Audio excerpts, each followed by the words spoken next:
and welcome to Finance Pulse. Tonight's agenda spans politics, real estate, the stock market, and in our deep dive, a closer look at the uneasy pause in the US-China trade war. A truce on paper, but a rivalry that's far from over.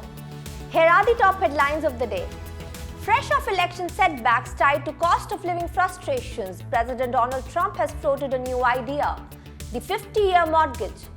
According to him, extending mortgages from the usual 15 or 30 years to 50 would ease monthly payments.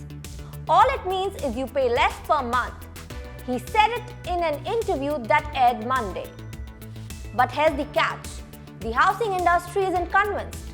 Experts argue that longer mortgages only stretch payments over decades, barely lowering monthly costs while causing homeowners to pay far more interest in the long run. Industry analysts are calling it a short-sighted fix to a structural housing shortage. For now, the proposal isn't gaining serious traction. The push to ban lawmakers from trading individual stocks is gaining momentum, but with a twist. Representative Anna Paulina Luna says that as soon as the government reopens, Speaker Mike Johnson has committed to moving forward with a committee markup on the bill.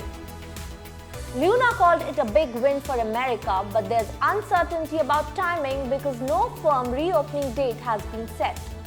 Translation: the bill is officially in motion, just not on a clear schedule. In the UAE, major real estate moves are underway.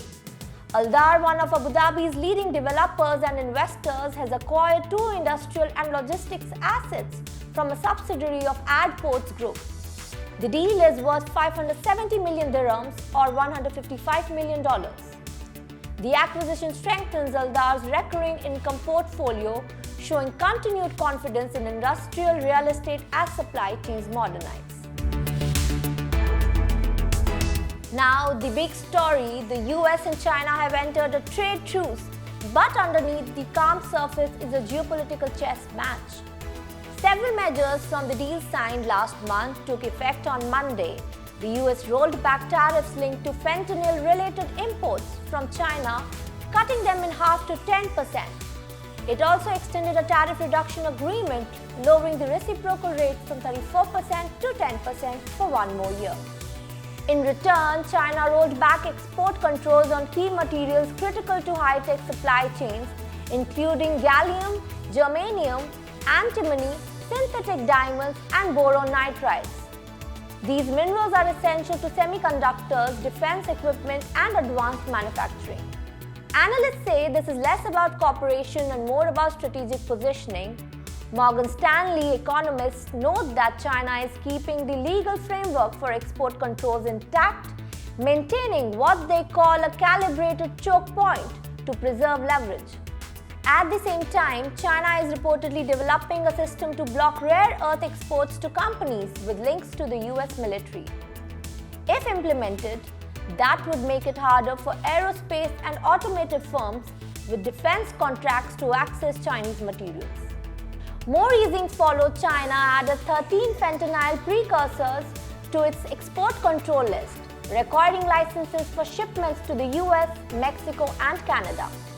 Tariff-related sanctions were paused on both sides, including restrictions involving US-linked subsidiaries of South Korea's Hanwha Ocean and measures targeting America's shipping sector.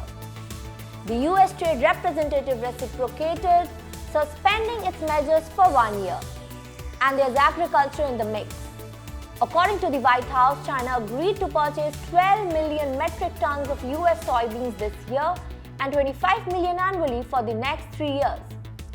China hasn't publicly confirmed those quantities, but Reuters reports that soybean purchases have quietly resumed. Despite these steps, experts warn not to confuse de-escalation with peace.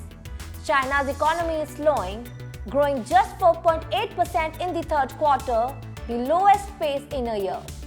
Beijing responded with 13 new measures to encourage private investment in state-dominated industries.